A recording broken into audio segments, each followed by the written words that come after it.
आर्सेनललाई धौधौ बनाएको Chelsea leads युनाइटेडसँग 3-1 को पराजित।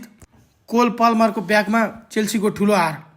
गए राति भएको लिड्स युनाइटेड भर्सेस चेल्सीको राउन्ड 14 म्याचमा चेल्सीले लिड्स युनाइटेडसँग 3-1 को हार बेहोरेको छ।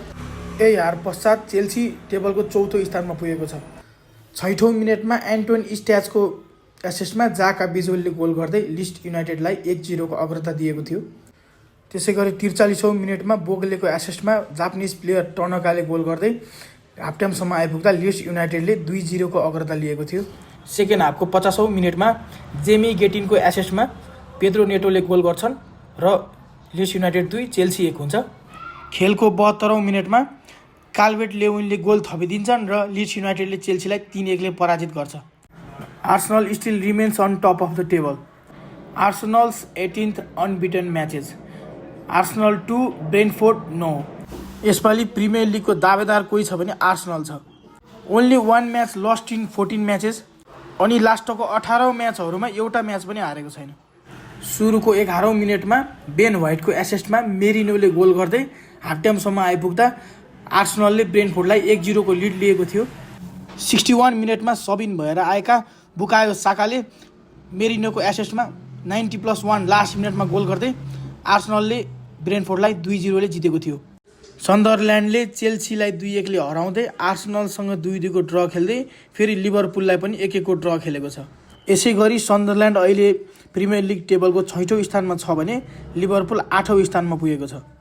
लिभरपुलले आफ्ना पछिल्लो प्रिमियर लिगको 14 म्याचहरूमध्ये 6 म्याच हारेको छ भने 1 म्याच ड्र खेलेको छ। सायद यो लिभरपुलको one of the worst season नै हुनसक्छ। खेलको कुरा गर्नुपर्दा सुरुको पहिलो हाफ 0-0 मै सकिएको थियो।